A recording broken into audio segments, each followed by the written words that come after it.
Okay, everyone. One thing that's really popular to do today is to do cinemagraphs for animation. Cinemagraphs are photographs that actually have small pieces of them that are animated. They're becoming very popular in the fashion industry now, and they're all over the web. So I kind of want to demonstrate how to do one of these cinemagraphs in Photoshop. So what I'd like to do is I want to start off by saying File, Import, and I'm going to import video frames to layers. Okay. Now what I'm going to do is I'm going to go here and I'm going to pick out a video that I want to work with. Okay. And before I actually pick out different pieces of this, what I'm going to do is I'm going to go in and I want to identify a frame that I want to actually work with. Okay. Now the bad part about this is that it doesn't show the actual time indicator here. So what we're going to have to do is we're going to have to figure this out.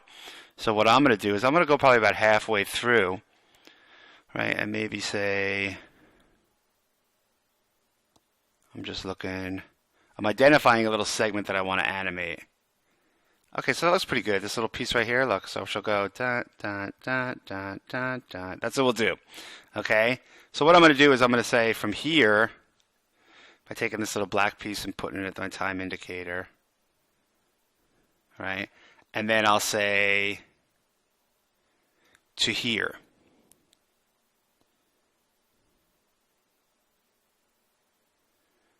Alright, so that's what we're going to do. So like this.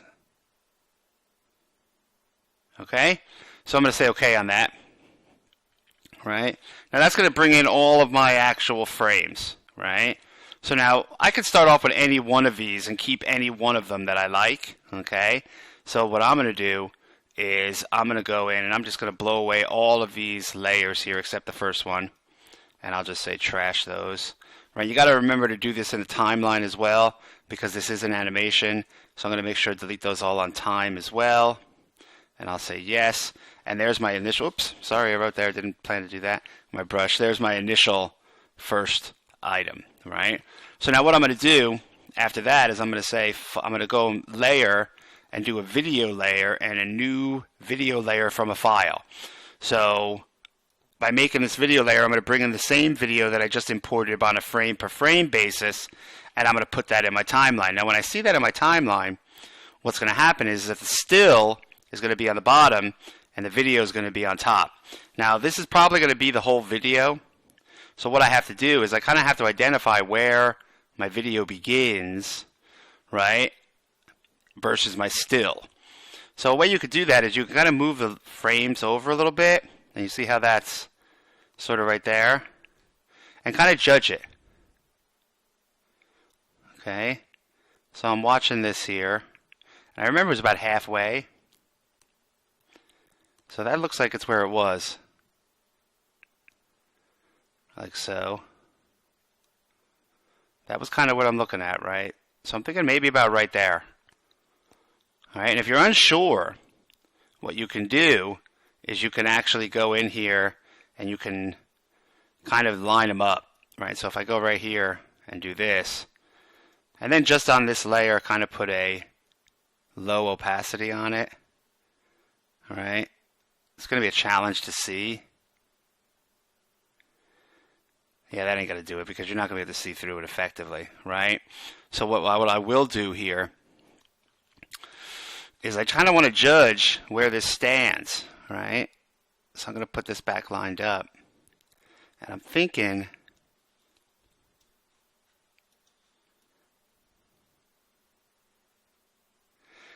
that looks pretty good, right? So right there. So what I'll do is I'll just put a cut there.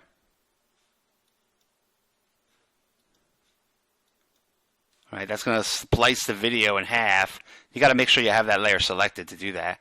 And then I'll just do a little snippet of animation and have it come back a little. And then I'll just do another. And you might even want to keep it really tight. Right? Cinemagraphs tend to be really quick, just for the sake of ease. And maybe I'll just snip it right there. Okay, so that little piece in the middle, that's the piece I want to use, right? So I'm going to blow away those other pieces, and we'll take that back here. Okay, and let's see if we can make our background graphic the same. Okay, all right, that's not too bad. I'm not sure if that's going to work or not, but we're going to see in a minute. Okay, so what we're going to do here is we're going to put a new layer intact. Okay, so now that we have our static layer on the bottom and we have our video layer on top, okay, what we're going to do is we are going to put a new layer on top, okay, and that's going to be a layer that we're going to paint on. Now what we're going to do with our paintbrush here, I'm going to choose a decent size, maybe something like that, okay, and I'm going to kind of paint her around, and then on each frame of this I'm going to paint this out. So if you look at this, on the bottom you have this little sliding tool here, and that kind of shows you frame view. So there's each and every frame, so you'll see this video is still pretty long, okay, even though it's only a second or two. Okay, so what I'm going to do is now I'm going to go and I'm going to try to paint out this woman with the red dress with some blue paint. Now my goal of the blue paint here is really to actually make a mask later on. So what I'm going to do, and this is really a small brush to do this with, right? I'm going to go in and I'm just going to start painting her main parts so I don't have to think about it.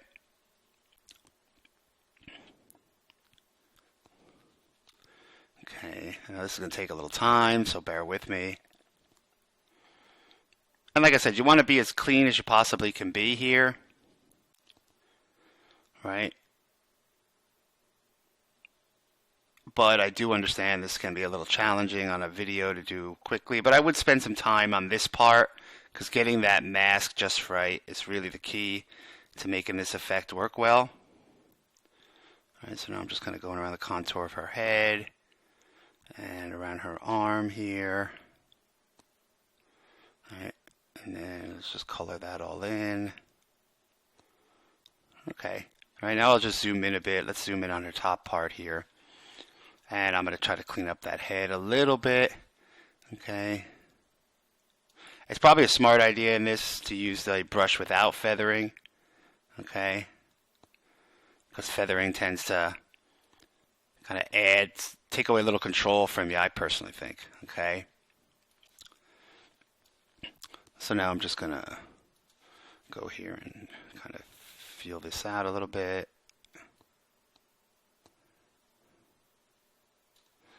All right, just kind of clean up some of these. Oh, you see I got that whole line of red there on the side. So I'm just going to paint that out. And like I said, spending time doing the painting effectively will really pay off in making the cinematic effect work much better. Okay, oh, that's her. We got to get all that. Okay. Oh, yeah, just don't be scared to undo something.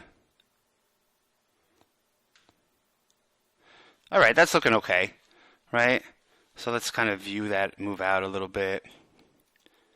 Okay. Oh, I still got some of the bottom of the dress here, so maybe I'll try to do that really quick. Okay, so now that I got a decent paint selection on her, on its own layer, what I'm going to do is I'm going to move frame per frame. I'm going to move my time indicator frame per frame. And as she moves, what I'm going to do is I'm going to actually increase the size of the mask to cover the movement as well. So you got to kind of go frame per frame. This is meticulous work, but at the same time, it's work that's often done with animation and special effects. Okay, that's often very meticulous work. All right, so you see how I'm kind of doing the head there. All right, and as the dress increases, I'm kind of increasing. So she's kind of doing that sway back and forth, right? So by kind of moving and accommodating that movement with my brushes, I'm actually going to get a pretty decent selection there. And because everything else in the background is static, this should work pretty well. All right. All right, that's looking pretty good. Let's keep it going. Small little snippet of red. I'm just looking for red that starts to peek out, and especially near the top part of this. Okay, so then I see a little bit of a, right? Okay, that's pretty good. All right, this is looking pretty good. Okay, so I'm going frame per frame here. Not seeing many changes happen. Okay, so there's some. All right, and like I said, you don't really have to do every single frame if you're really thinking about this. Just kind of go through it and start to look where things start to change. And then just make sure to accommodate it, because in the end, this is going to be a single mask, and the single mask should accommodate all the movement. All right? If it doesn't, then that mask needs to be adjusted. Okay? So I'm on 19 here. I look like I got a little bit down there that I could kind of use. All right? So now I'm on frame 20. And you'll see it does move pretty quickly. Did that red just appear? No, that red's been there the whole time. Okay. There's a little snippet down here. So all I'm doing is I'm trying my best to accommodate as she moves. Right, and it's looking pretty good so far. I'm almost near the end here. Alright, so that's pretty strong selection I got there. Okay, and that's the last sort of frame that I have. Okay, so that looks like I pretty much accommodated. Looks like there's a little bit there that I could probably do. Right. Alright, so you see how now I'm just kind of, oh, if you look up there, there's a little bit in the corners there. A little bit there. A little bit there. Yeah, I missed some here. Okay. Alright, maybe a little bit there. Okay, remember it is one selection, so if there's something, you can always adjust it later as well. Okay, so now that I have that selection, what I want to do is I want to put this selection on one of the layers as a mask. Okay, so the way I'm going to do that here is let me pull out my layers palette here. Okay, and I'm going to right click the layer that I created with the blue paint, right, and I'm going to say, let's see, sorry about that, select pixels, right, so that's going to make my paintbrush into a selection, right. And then what I'm going to do is I'm going to say, okay, let's move down here to the video layer, and I'm going to say add layer mask. Boom. Okay. So now we're going to have that layer mask. Okay. I'm going to turn that off. Now you see there is some painting that I need to do here. Clearly my static image doesn't work as well as my actual image that I have here. Right. So I didn't do my image quite right. Right. So what I probably need to do here, because you'll see right now if I play this, it's going to look bumpy. You see how that big piece of her hangs behind? Right? Okay, so basically what I have to do, what I have to do here, let's stop this, okay, is re-establish what my background is, right? Now probably the best approach here would be to take the first frame and make that into your background, right? So now what I could do to do this effectively is, let me just move this up here, okay? What I could do is I could go here, okay, and I could say on this layer here, image, select all, right? And then I'll say, let me turn that off. Okay, and I'll say edit, I'll tell you what, let's take off the mask for a second, right? Because the mask is going to hinder me actually doing this the way I want, right? So there's my video layer, right? So I'm going to say edit, copy, and I'm going to bring that down here, and I'm going to say edit, paste. Okay, and I'm going to paste that over the top of this layer here, so I no longer need that layer. So I'm going to delete that. All right, so this is the first frame in my animation, right? So now, just make sure we bring that flush up against that. Okay, so let's go back up here, and let's take, right-click this here, sorry, and select pixels. That's going to make this a selection. So I'll turn it off. I'll go down to the video layer, and I'll add a mask on that. Okay, so now, if we see this, you'll see that's a lot cleaner, right? Okay, now this video here kind of goes on forever, that last layer. So what I'm going to do is I'm going to bring that in by grabbing the end and just matching it up with the end of the other layers, right? And then we'll play that.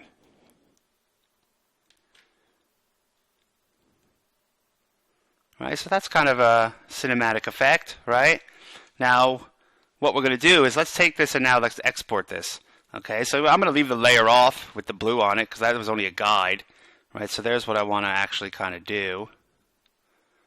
Okay, like I said, if you think there's some artifacts or something, you could go back in and paint on the actual mask again to clean up any artifacts that you may find. But what I'm going to do is I'm going to use the save for web function that we discussed earlier. right?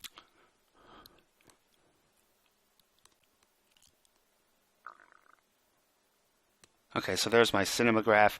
If you want to see how it looks before you go, it'll play the frames. Okay, and there that goes. Okay, you can kind of move it around and see certain parts of it. Okay, the one thing about this is that this is a notorious bad, okay, file size. The GIF is really bad file type because it has very limited colors.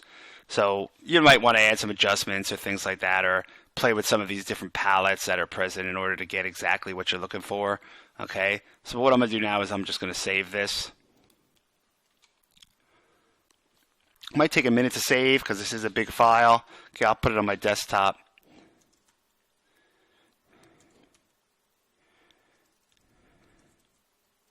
Alright, so Cinegraph, I'll change it as. Right, and we're only doing the image, so we're going to save that to our desktop.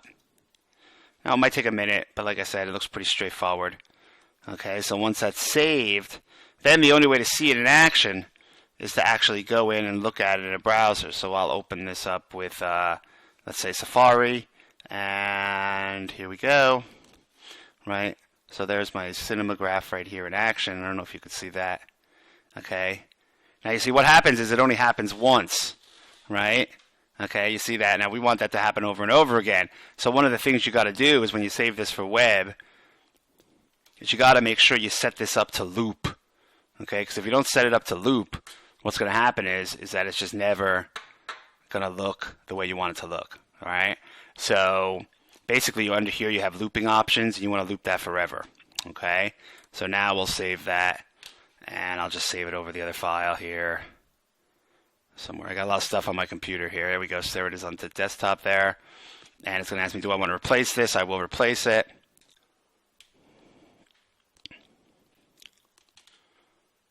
And then as soon as it's done, okay, let's say, like I said, I'll launch this in Safari or some browser environment. Now you see how it kind of just plays over and over again, and the rest of the thing is straight. Okay, so that's kind of the basic model for going about doing this sort of thing. So try it out, okay, and pick a photo and try it out. You'll have fun with it, by all means. Thank you so much.